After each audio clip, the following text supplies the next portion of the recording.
Hi and welcome to this video on copywriting for beginners. And copywriting is a skill, and like most skills it takes a lot of time to learn, and the learning curve on copywriting is reasonably steep, but you can actually get there quite fast, quite easily, which is what we're going to talk about.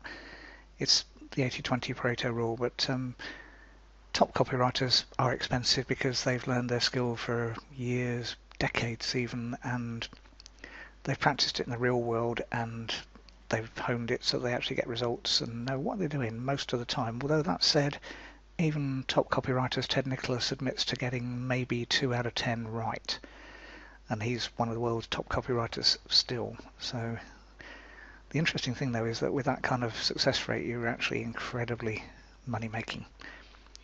But you don't need to be world class. Most of the time you just need to have copy that's better than your competitors, and actually that's not particularly difficult. If you look at some of your competitors you're thinking, what were they thinking?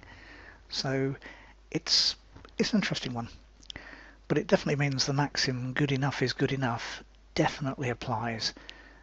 It really is that simple. So what we're going to do is talk about how you get your copywriting halfway decent. That's all we're aiming for. And there's also a really big benefit to using the internet for your sales letters. Back when I first started, you had to basically use typesetters. So you sent your copy away, and I remember doing that years and years and years ago, and I sent it away and it came back rubbish because my markup was wrong or whatever. It was a DIY markup service and it didn't work, so I had to repeat the process and so on. Now you just copy and paste it into your, or just type it straight into your web browser, format it as you want and press publish. There's absolutely no delay between creating your sales letter and it appearing, and apart from your time and maybe some graphics, there's no upfront cost either. So compared with the good old days, in quote marks, it's a lot more immediate. There's no mailing out or whatever. If it's an email mail out, that's pretty much immediate, whereas it used to be you had to wait for the post to get through. Well, you had to wait for printing first, then envelope stuffing, and then the post. So now it's just print and be damned, and that really does come through. So let's have a look at all the different bits you need for your copywriting, then we'll work out how to do them efficiently enough. And I'm going to go through all these points about copywriting in a lot more detail, but this is the executive overview. First off, decide what you're selling, and that, it does help. No point in making people guess. I've seen poster campaigns here in the UK where you're trying to guess and you think, can't be bothered, next. It's supposed to build suspense, but I think we're rubbish at suspense nowadays in terms of mailings and promotions and things like that. But basically, decide what you're selling, and one thing is usually best. We'll come back to this. Next is pick a style you want to use, and there's no one size fits all. There's a myriad of different styles out there. Some are sleazy, some are boring, some are in between. Pick a style that you want to use, that you're comfortable with. Then create a headline, because if your headline doesn't grab people, it's highly unlikely they're going to read any more of your copy. Joe Sugarman famously described it as a slippery slope, so the headline leads into the subhead, leads into the first paragraph, leads into the second one, and so on. Think of the TV series 24, where at the end of every episode, and probably elsewhere as well, probably before every advert break, there's a kind of cliffhanger, and that's how it works. That's how your copy should work. It should be a cliffhanger pretty much at the end of every paragraph, and people should want to read more. Joe Sugarman, read up on him, he's past master at that.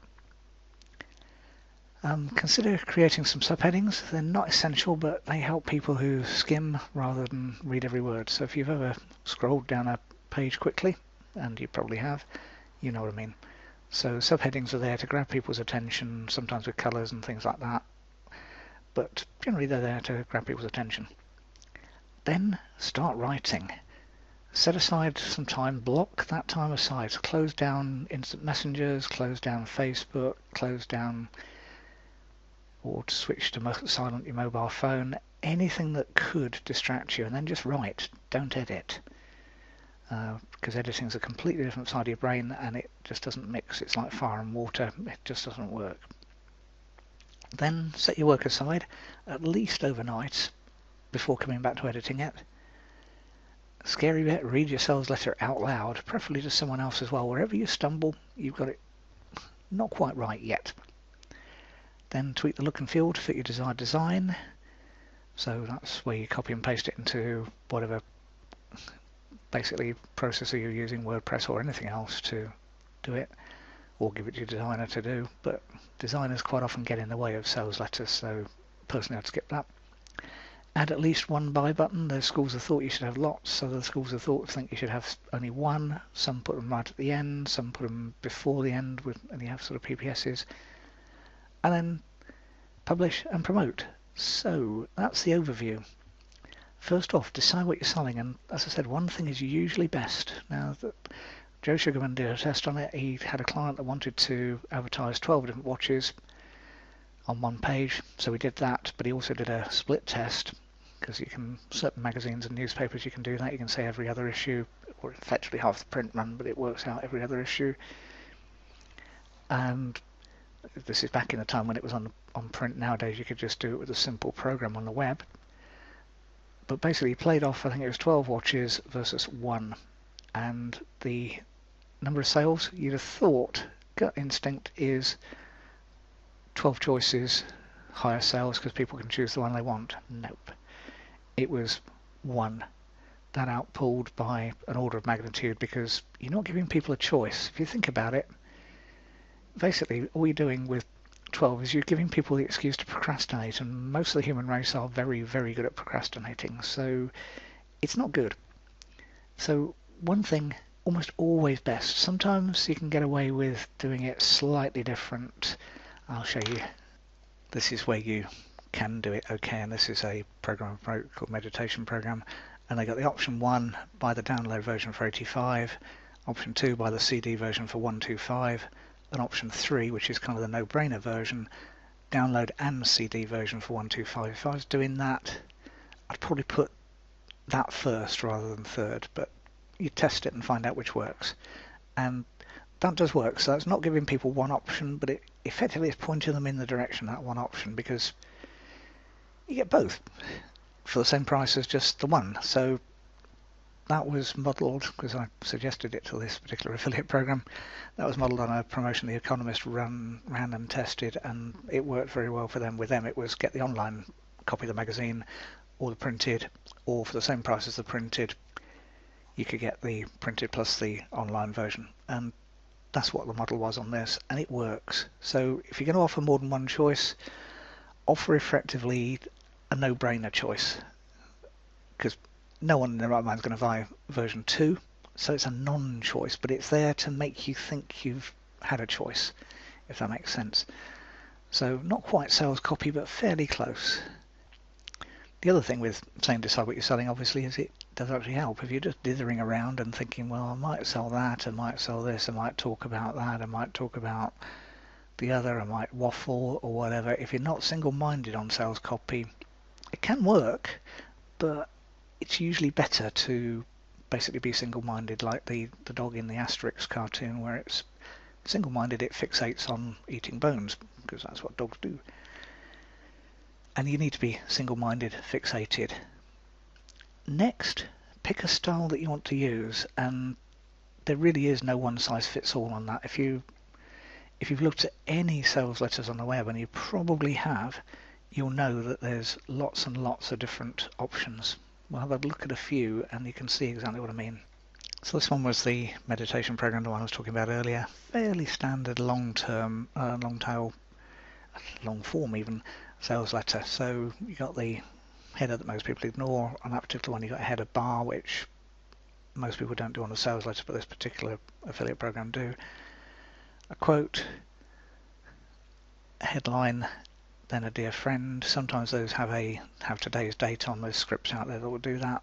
Bullet points, various subheadings, more what used to be called in the press Johnson boxes. They're just a historic name for those little things that crop up. Another heading, various links. They're off to other programs they promote in their thing, and I'm happy enough to promote that because my affiliate link stays there and it gets cookied in. You need to check that, but that's what that particular program does. Again, another link, another Johnson box, various things. So you can skim down and you can see, and then you got the buy. Then beyond that you got reasons why, you got the buy again, and probably again, yeah, order it by midnight tonight, otherwise the price will be the same. It's not how it words it, but it's true. Then you got a guarantee, not as in your face as a lot of internet marketing ones. Another buy thing, there's some people will do lots and lots of buy buttons, others won't. Bullet points again, and then you got PSs down there off the screen. So that's fairly standard long form sales letter. That works a treat. They take a while to write, but they definitely work. That one is much more in your face. I've clicked to stop, but that video, nearly a 4-minute video, plays automatically. You got the header that people ignore again. You got the headline, and then some. Now notice with the figures, they're very precise. They're not over $1,000. They're 1115.04 and 1025.08. The reason for that is that precise figures are a lot more believable. Google do it all the time in their keyword planner, and precise figures are what you use. So it really does work. And if you're doing a few minutes, okay, they possibly whatever, but he made that amount of money, and again it's an odd figure last week. Then you've got very much in your face, not as over the top as some internet marketing ones, but that. Then you've got bullet points, got a couple of images so you can see who you're buying from. You got other things that are basically eye candy that float in. You just missed that there where that comes in. So lots and lots of features on this particular one. This is not a cheap sales page. A lot of time and effort's gone into it, and it's working. And then you've got video testimonials. Those work quite nicely. You don't have to have, but we've got real people who are saying about it. Always helps. Recognise 3 out of the 4 names. They're affiliates of theirs, so they'll have had a whatever. Then a negative bullet point, so that's what it doesn't involve. That's quite regularly there. And then you got this sort of, yeah, okay, fairly sleazy. Warning, the price is going up with every sale. Yeah, that's true on this one. It's probably going up about a cent. The thing with that is that's a double-edged sword. Sometimes that works, but if you're not getting many sales and I come back tomorrow and it's the same price, I don't believe you. So that works for a product launch if it's being launched with lots of people. If it doesn't, then that's different. Then you've got bonuses on that particular one. And then you got more pretty pictures, more bullet points. So this sales page scrolls on forever. Instant access, frequently asked questions, and just below that off screen is a buy button. Those, you can kind of feel that you actually need to take a shower afterwards and sort of clean yourself off, but they do work in certain instances. Another one here, International Disruptor, and again you got lots and lots of graphics. Not as many bullet points on that one. Check out some of these reviews.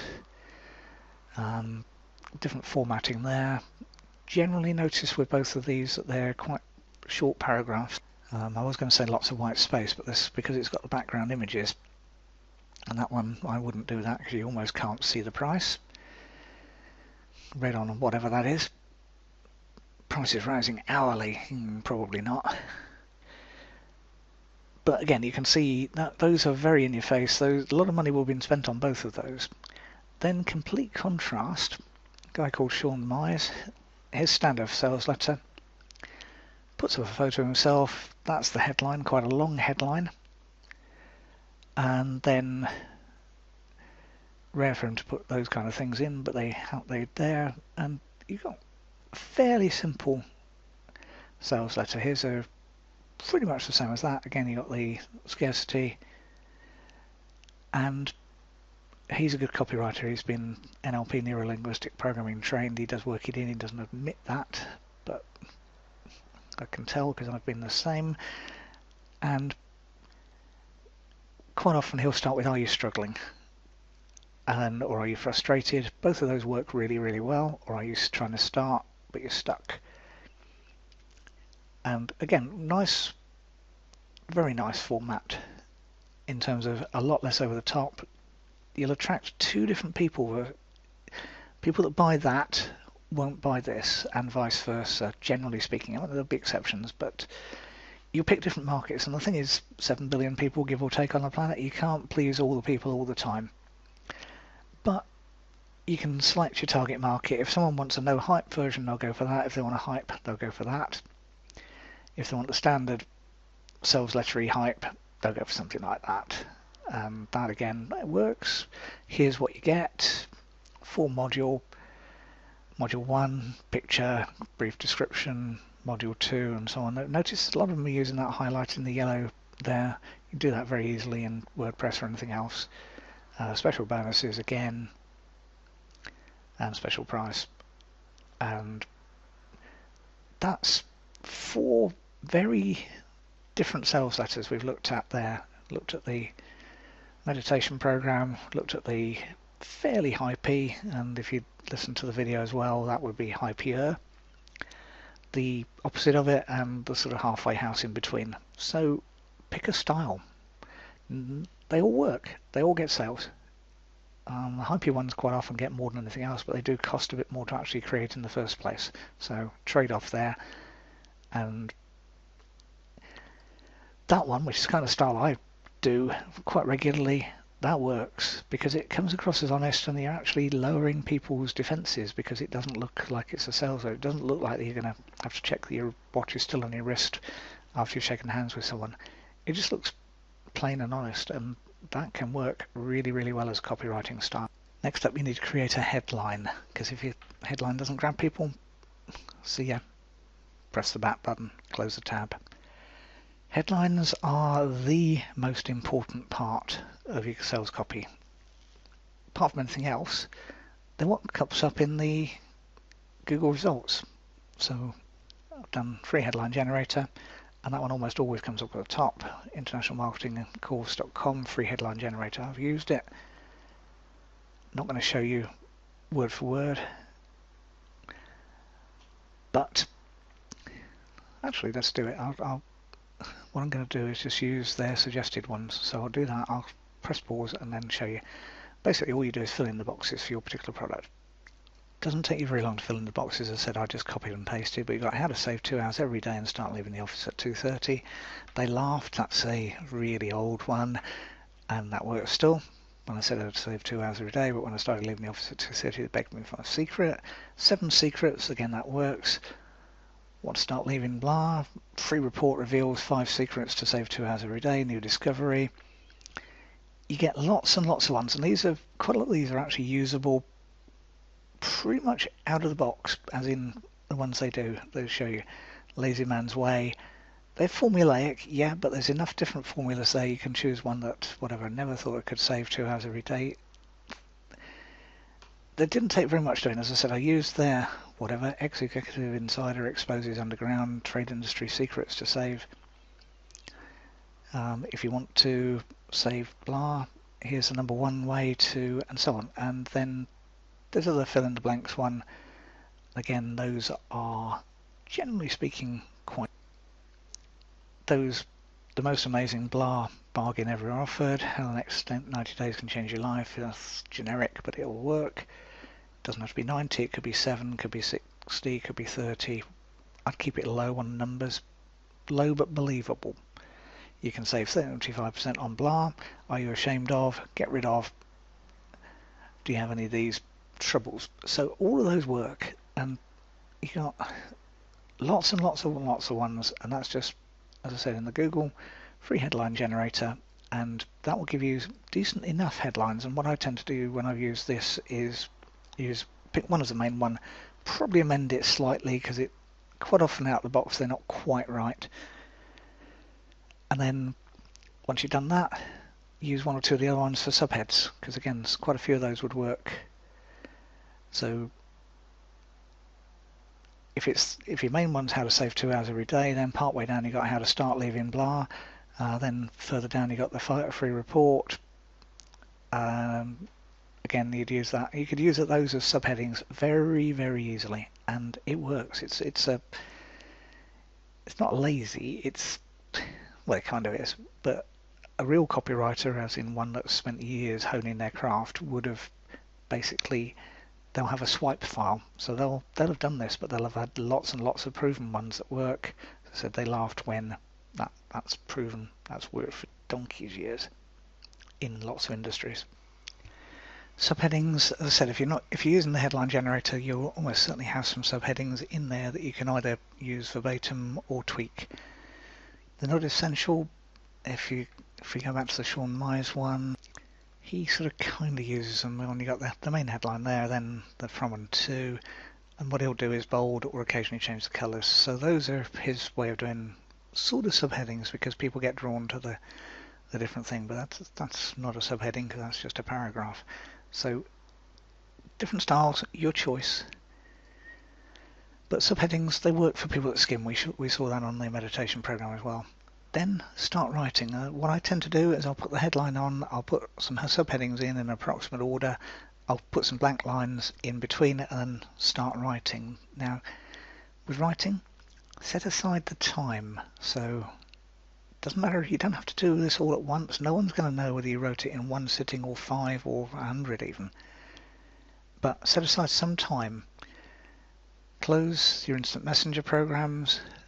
Resist the idea of wasting time on Facebook or Twitter. Put your phone to silent. Ideally do it when you haven't got a delivery scheduled so the door doesn't interrupt you.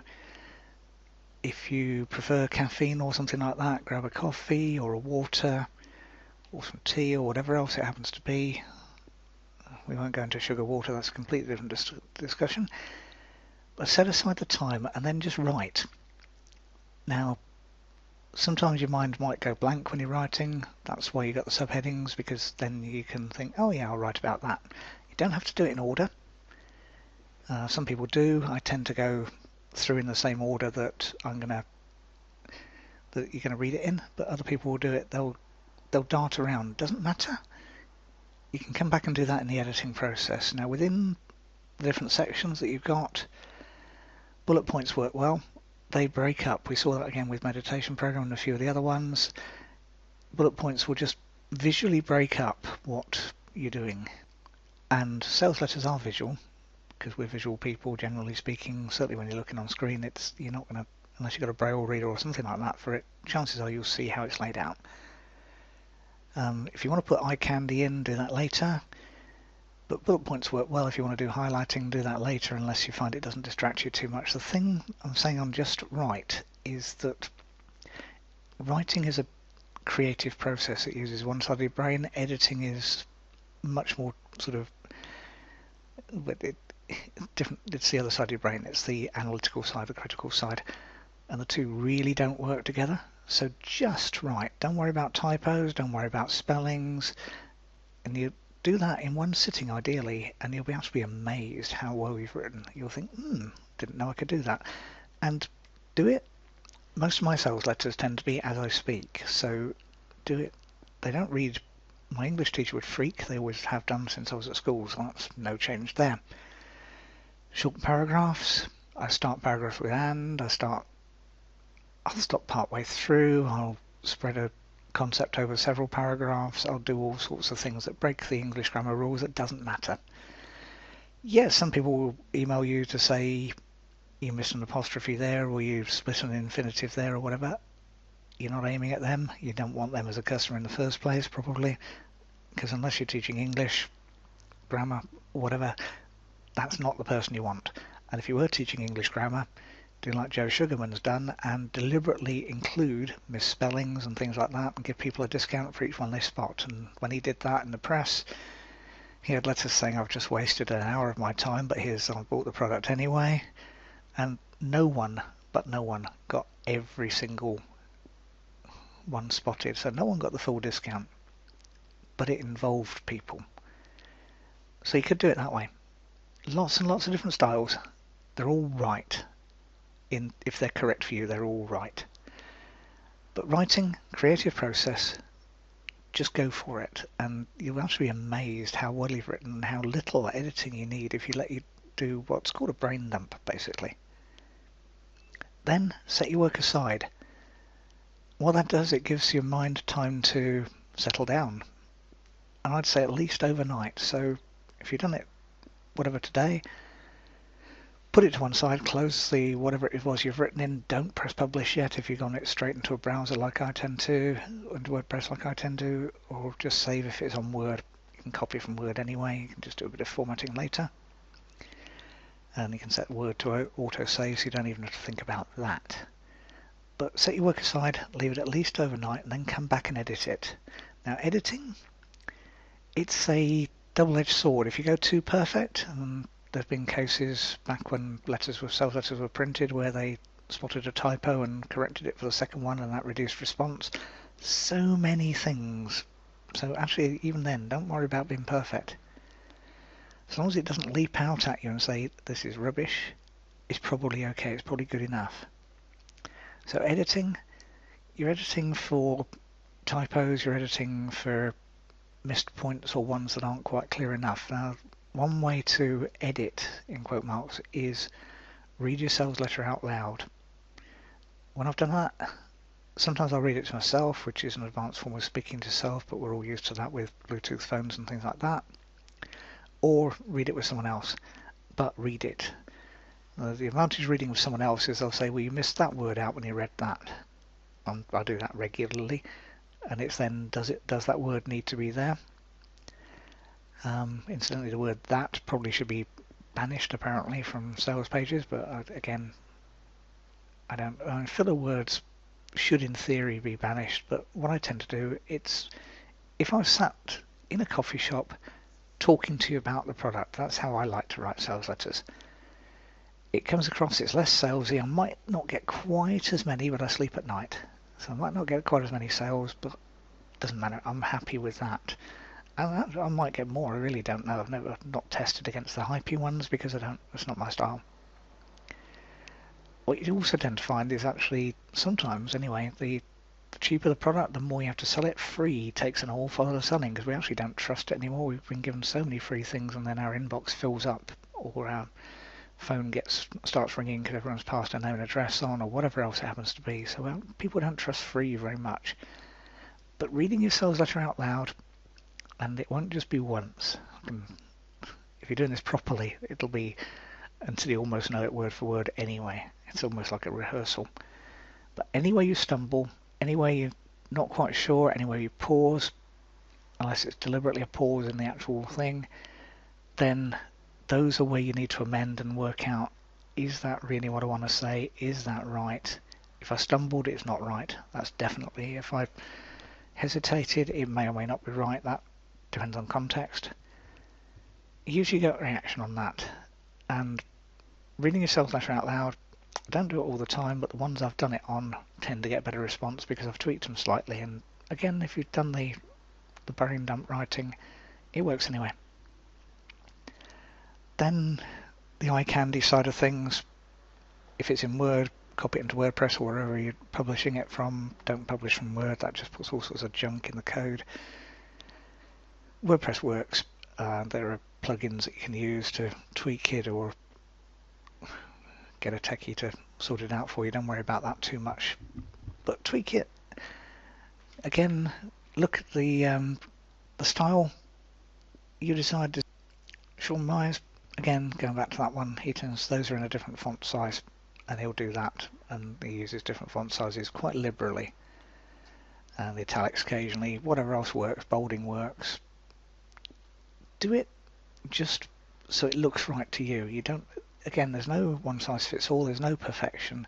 Just tweak it until it looks right for you. If you need to add images, add images. If you want to add a video, add a video. If you want to make the video autoplay, do that. If you prefer not to, if you're one of these people like me that always finds where to hit the pause button or the mute button, don't do that. But if you're not going to do that, then give people a reason to play the video if they want to. And then publish and promote. Copywriting, you can make it very, very easy. It's as complicated as you want to make it. And it really is down to these bullet points. So whatever you're selling, pick a style, pick a writing style, pick a visual style, everything else that you want to use. And if you're not sure, you're on probably several mailing lists already. Open up some of the sales letters they do and just see which ones grab you and which ones you turn you away. And then you'll basically attract people who are like you, and they'll be a much better audience than ones who are polar opposites to you, generally speaking. There's exceptions to that rule, but that's how it works most of the time.